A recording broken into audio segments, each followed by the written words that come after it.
Assalamualaikum teman-teman Milanisti semua, ketemu lagi dengan Maestroza Channel. Sebelum nonton video-video kita, jangan lupa untuk di subscribe dan tonton videonya sampai habis ya, supaya Maestroza bisa terus semangat berbagi info tentang klub kesayangan kita, AC Milan.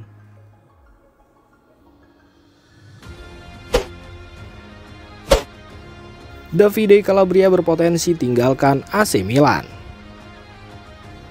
AC Milan menghadapi ketidakpastian terkait masa depan kaptennya Davide Calabria yang tampaknya semakin mendekati pintu keluar San Siro di akhir musim nanti. Seperti dilansir dari calciomercato.com, belum ada tanda-tanda positif terkait perpanjangan kontrak pemain yang telah membela Rossoneri selama 11 tahun ini. Situasi tersebut membuat perpisahan di akhir musim semakin mungkin terjadi. Sebagai antisipasi, manajemen AC Milan bahkan sudah mulai mencari bek kanan potensial yang dapat menggantikan posisi Calabria.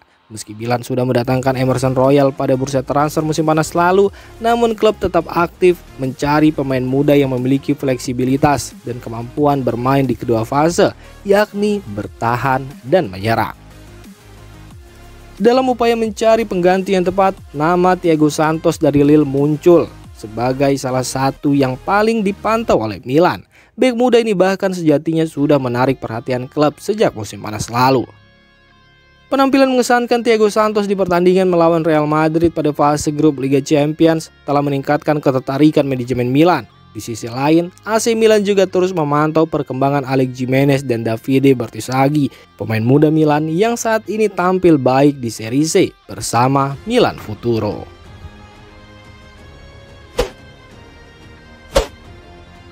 Alasan Tijani Reinders menolak Barcelona dan memilih AC Milan.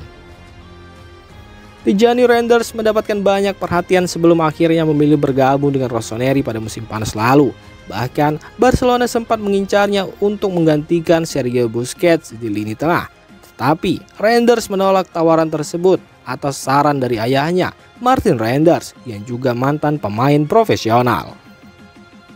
Dalam sebuah wawancara dengan media Belanda Algemeen Dagblad, Martin Reinders menjelaskan bahwa meskipun Barcelona dan beberapa klub Liga Premier Inggris tertarik, mereka memutuskan untuk menjauh dari Blaugrana karena kekhawatiran akan kurangnya waktu bermain dan kesesuaian peran.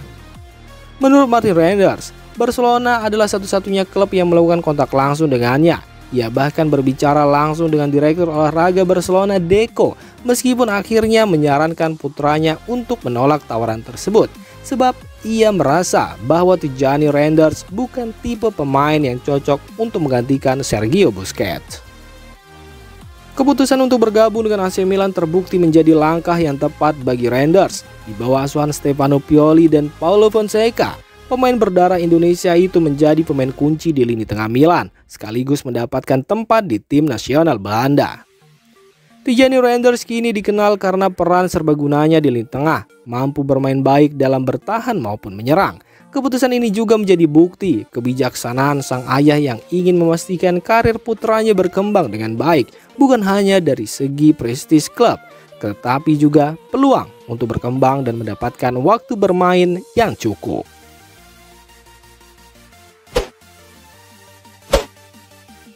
Tepat atau berisiko keputusan AC Milan dalam merekrut Paulo Fonseca.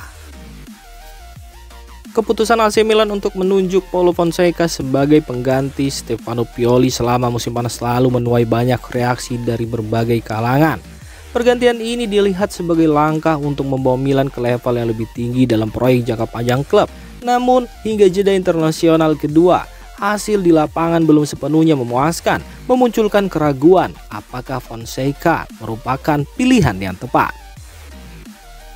Paulo Fonseca yang sebelumnya tidak termasuk dalam jajaran pelatih bintang menghadapi tantangan berat sejak awal musim. Dari 9 pertandingan yang dijalani, Milan hanya mencatatkan 3 kemenangan, sementara sisa pertandingan berakhir dengan hasil imbang dan kekalahan. Statistik ini menunjukkan bahwa pelatih asal Portugal tersebut masih kesulitan membawa AC Milan ke performa terbaiknya.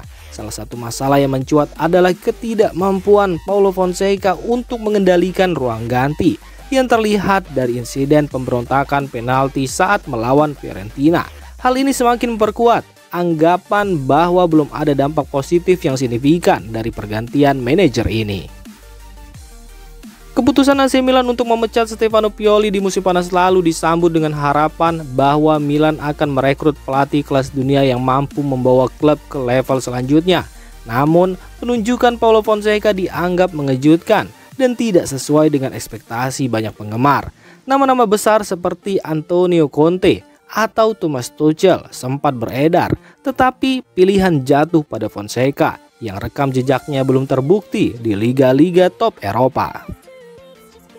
Ada kekhawatiran bahwa keputusan ini lebih didorong oleh pertimbangan finansial daripada ambisi untuk meraih trofi. Fonseca menerima gaji yang jauh lebih rendah daripada Pioli, menimbulkan tanda tanya mengenai ambisi manajemen klub. Selain itu, Paulo Fonseca tidak memiliki kekuatan kontraktual untuk menuntut investasi besar di bursa transfer yang bisa mempengaruhi hasil tim.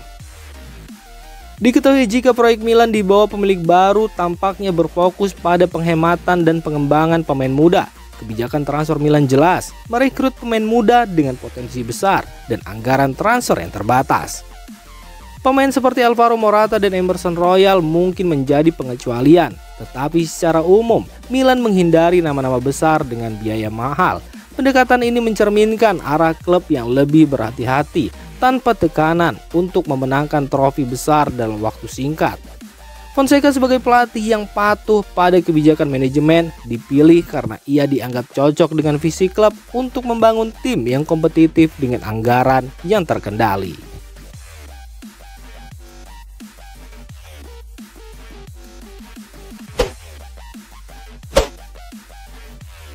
Demikian informasi dunia sepak bola terupdate hari ini. Untuk kamu yang gak mau ketinggalan seputar informasi sepak bola Eropa, silahkan like, subscribe, dan share video ini. Terima kasih.